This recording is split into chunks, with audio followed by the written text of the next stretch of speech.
Hello learners. In first session we have discussed about climate change, vector-borne diseases across the globe and especially to India. और इस वाले session में हम आपसे बात करेंगे कि क्लाइमेट चेंज के ऐसे कौन से फैक्टर्स हैं जिनके चलते मॉस्किटोज के अंदर क्या फिजियोलॉजिकल चेंजेस होते हैं और उनका जो लाइफ साइकिल किस तरह से चेंज होती है और तरह तरह की बीमारियां फैलती हैं. तो वेक्टर बोर्न डिजीजेस में जैसे मलेरिया, डेंगू, काला आजार, फाइलेरिया, जापानीज एंसेफेलाइटिस, और ये मलेरिया जिसमें है मेन डिजीज है एंड इट इज़ जो ड्रग रेजिस्टेंस जनरली ये एंटी मलेरियल के लिए that is the biggest challenge. जितनी भी क्लोरोक्विन या प्राइमाक्विन होती है तो आजकल जितने भी मॉस्किटो हैं they are showing the resistance to these drugs. And kala azar, bancroftian filariasis, Japanese encephalitis जो डिजीज है this is caused by Culex mosquitoes. Generally Culex mosquitoes they are not very harmful but as I mentioned कि Anopheles Aedes ज्यादा harmful हैं. लेकिन Japanese encephalitis जो है वो भी क्यूलेक्स से है, तो और क्यूलेक्स थोड़ा स्टडी मॉस्किटो है जिसको कंट्रोल करना थोड़ा सा मुश्किल है. और काला आजार जो है it is transmitted by Leishmania which is a protozoa. Vector borne diseases का आप जो डिस्ट्रीब्यूशन है वो आप देख सकते हैं कि जो उनकी डेथ्स हैं, ये जो WHO का डाटा है आप इसमें पूरा वर्ल्ड का मैप देखिए तो उसमें आपको मालूम पड़ेगा majority of VBDs they are by developing countries and disproportionate amount in Africa. सबसे ज्यादा अफ्रीका में. I told you the reasons also कि अफ्रीका में सबसे ज्यादा क्यों है. And VBDs collectively they account for more than 1.5 million human deaths per year. And vector-borne diseases of concern are malaria, dengue, yellow fever, encephalitis, chikungunya, Zika. And their transmission, mostly they are the first three, malaria, dengue, yellow fever, they are anthropootic. Encephalitis, chikungunya, Zika, they are zoonotic. And three components that determine the occurrence of VBDs, they are vector and host abundance, local prevalence of disease causing parasites and pathogens, human population behavior, and disease resilience. VBD cycles, they are very complex because of changing interactions between pathogen, insects and people. And change in climate make these interactions less predictable, multiplying the risk of the disease. Climate change, it has the potential to influence the Earth biological system. However, its effects are not well defined. Developing nations with limited resources, they are expected to face a host of health effects due to climate change, including vector-borne and waterborne diseases. Now, various vector-borne diseases, the ecology of these diseases, it is very complex. Change in human population, landscape, land use, agriculture practices, all these, they lead to different vector-borne diseases. And climate change, it has resulted in decreased air quality, severe weather events, and rising world temperature, they are changing the local weather events, and warmer weather, it is coming up. And impact of climate change, it will be widespread. There is indication that preparing for prospective health risk is necessary. Generally जो हमारा climate change और health, this is a neglected issue. Health के ऊपर हमारा क्या affect होता है इसके ऊपर बहुत ज्यादा thrust नहीं दिया जाता, but this should be given. Shifty climate, it affects the human well-being on many levels. Changes in diverse environments lead to deviations in incidence and distribution of disease. Escalating temperatures, they may cause severe weather and extreme heat. Rising sea levels, they influence the water quality. Increasing carbon dioxide levels, they impact water, food supply. And diarrheal diseases, they can show the increase. Most importantly, change in ecology, biodiversity, they affect the disease vector populations. And as I mentioned कि हमारा जो आजकल connectivity काफ़ी ज़्यादा है, तो travel के चलते, माइग्रेशन के चलते क्लाइमेट चेंज और उनके इफेक्ट ज़्यादा पाए जाते हैं. Now as you can see in this slide, global climate change और ह्यूमन हेल्थ का आपस में इफेक्ट आप देख सकते हैं कि टेम्परेचर, सी लेवल, प्रेसिपिटेशन और उनके चलते storms, flooding, morbidity, mortality, respiratory diseases, malnutrition, these are all the results of the climate change. And there are very direct effects as well as the indirect effects, various effects you can see. That is the first, as you can see in air pollution due to weather, extreme heat, water, floods and drought, ecosystems, ecosystem threats, various types of threats you can see.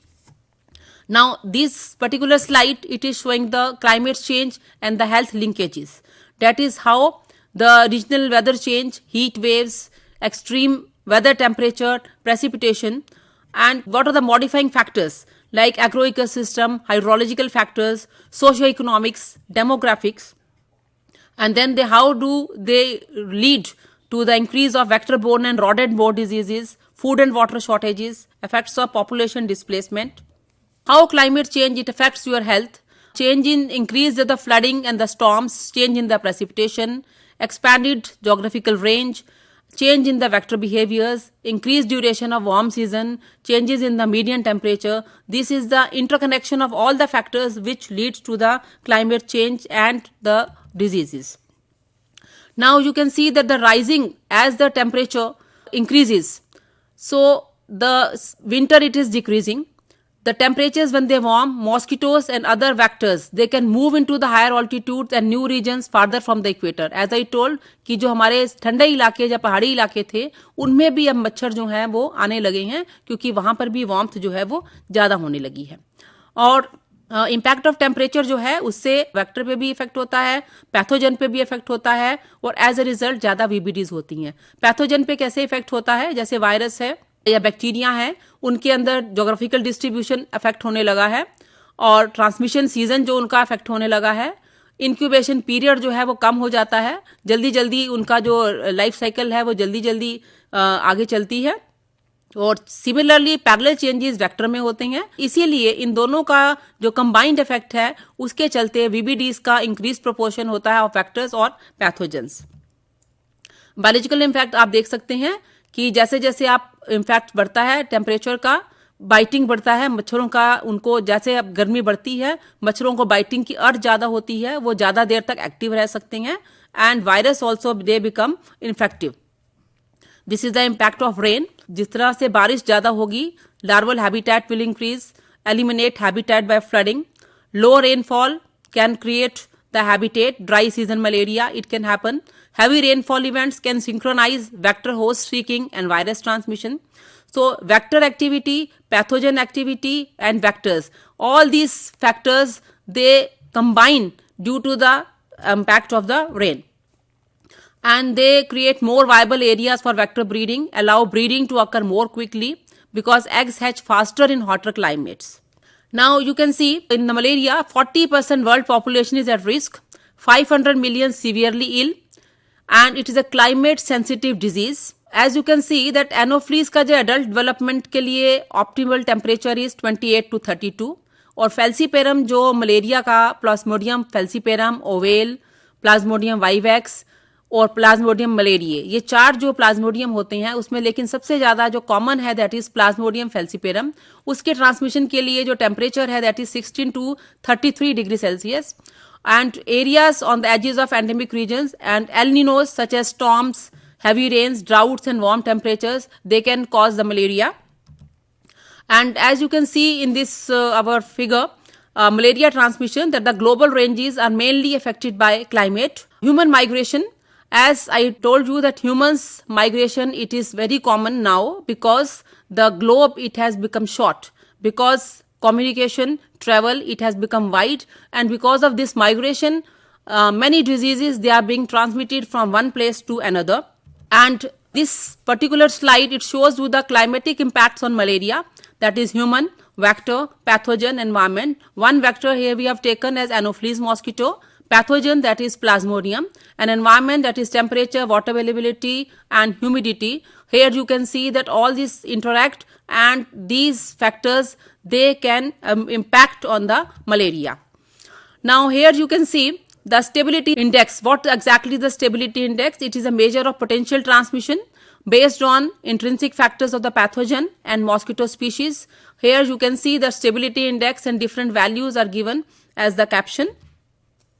Now malaria projection for 2050, year 2050, basically these projections are based on the climate prediction models, and as we know that now the meteorological department it is working basically on many models, many types of simulation models, discrete models, mathematical models are available and the statistical models are available. Based on these current distributions, this is the malaria projection which is given. And climate versus dengue, it is also linked to future climate change projection. A small rise in temperature, it will increase the potential for future epidemics. This is given by the WHO. Now the question is, we have told what exactly are the reasons, what exactly are the factors due to which vector-borne diseases are spreading. But now we should also know what are the control measures for the vector-borne diseases. So now we will mention about the various control measures. So how we can control it? We can avoid contact with blood, secretions, organs or other bodily fluids, keep strict hygiene control, and avoid the unpasteurized dairy products wherever possible. And we have to prevent the infection from mosquito bites. मच्छरदानी जो बहुत commonly लोग use करते हैं, आजकल ऐसी मच्छरदानियां भी available हैं जो कि इंसेक्टिसाइड से इम्प्रेगनेटेड हैं, जिसके अंदर दवाई जो होती है मच्छर छिड़कने वाली या दूसरी दवाई जो होती है वो लगी हुई होती है, तो इससे आपको डबल प्रोटेक्शन मिलती है. And another thing is insect repellent. और जब भी जाए long sleeved shirts, pants, Windows and door screens, avoiding area with still और स्टैग्नेंट वाटर. जनरली जैसे जो फ्यूमिगेशन होती है, मेलाथियन, पैराथियन, ये जनरली कुछ कंपाउंड्स हैं हमारे ऑर्गेनोफॉस्फेट कंपाउंड्स जिनसे कि हमारा फ्यूमिगेशन होता है. Sometimes fumigation it is effective, but sometimes the fumigation it is not very effective. आप control strategy for malaria. Malaria की जो साइकिल, जो प्लाज्मोडियम जो हमने मेंशन किया, 4 फॉर्म्स होते हैं, लेकिन जो प्लाज्मोडियम की जो साइकिल होती है इट इज़ वेरी कॉम्प्लिकेटेड. और इसीलिए जो मलेरिया के लिए अभी तक वैक्सीन डेवलप नहीं हो पा रही है, क्योंकि जो मच्छर है, मलेरिया का मच्छर जो है, उसकी जो साइकिल है वो इंसान में होती है और जो प्लाज्मोडियम की साइकिल और मच्छर में है. तो जब तक वो मच्छर में जाता है प्लाज्मोडियम, जब तक साइंटिस्ट सोचते हैं कि अब हम इसकी स्टेज को यहाँ पे खत्म करेंगे, तब तक वो मच्छर जो प्लाज्मोडियम है वो मच्छर में चला जाता है, मच्छर से वो इंसान में चला जाता है. तो वो जो इसकी सेक्सुअल और एसेक्सुअल फेजेस हैं उनको कंट्रोल करना इट बिकम्स वेरी डिफिकल्ट. तो उसको हम मल्टी प्रोंग्ड अटैक हम कर सकते हैं. और वो मल्टी प्रोंग्ड अटैक्स के लिए क्या है कि हम उसके asexual forms, sexual forms, water logging को अवॉइड करिए, kill the larvae, prevent the entry. As we know कि जो डॉन टाइम पे, डस्क टाइम पे सबसे ज्यादा मॉस्किटोज होते हैं.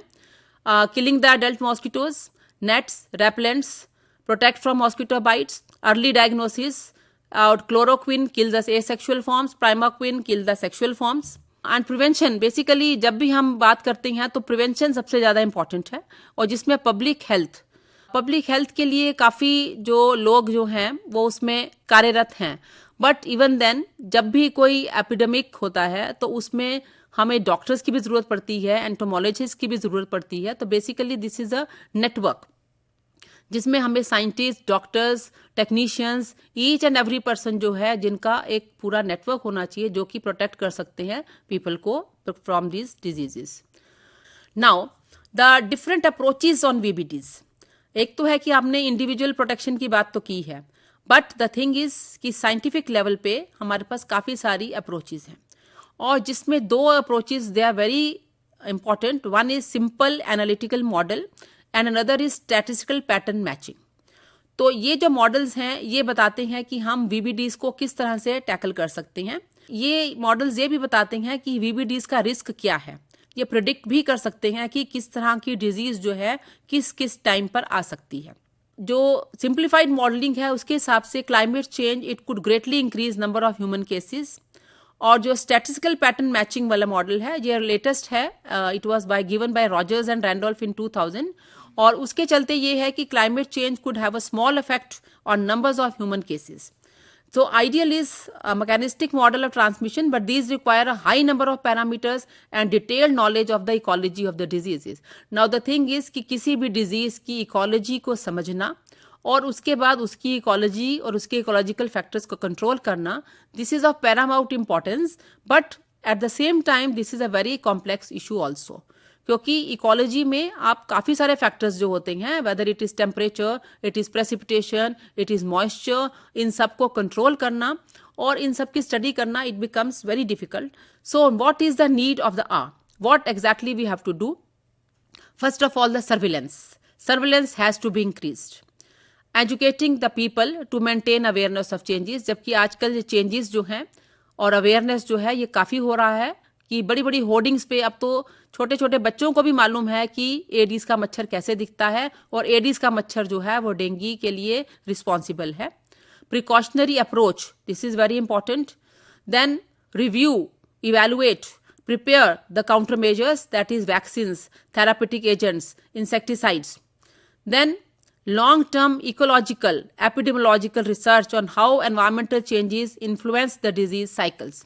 क्योंकि किसी लेमैन को ये समझाना कि एक क्लाइमेट के चेंज होने से डिजीजेस कैसे बढ़ सकती हैं, 5 to 10 ईयर्स के बच्चे हैं, 10 to 15 ईयर्स के बच्चे हैं, उस तरह में अलग अलग ग्रेडेशन है और आप डिफरेंट ऑडियो विजुअल एड से, it should be done by the train personal, और उनको उस तरह से समझाइए जैसे जो विलेजर्स हैं या अर्बन एरियाज हैं, अलग अलग जगह जो है एजुकेशन का जो हमारा थ्रस्ट है that should be at different levels and enhancing our health system, that is very important.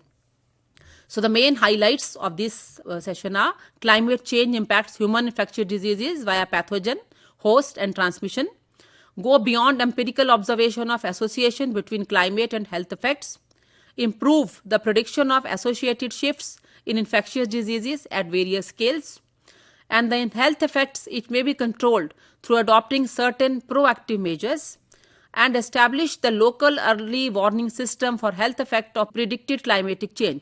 This is very important. जिस तरह से फसलों के लिए जैसे होता है कि टिड्डा दल जैसे आता है और फसलों का नष्ट कर देता है, तो उसके लिए पहले से ही प्रिडिक्टिव मॉडल्स बन गए हैं, वार्निंग सिस्टम बन गए हैं कि ये टिड्डा दल इस टाइम पे अटैक करेगा, तो उस तरह से किसानों को पहले से ही खबर दे दी जाती है ताकि वो प्रिपेयर्ड रहें, अपनी फसलों को नष्ट होने से बचा सकें.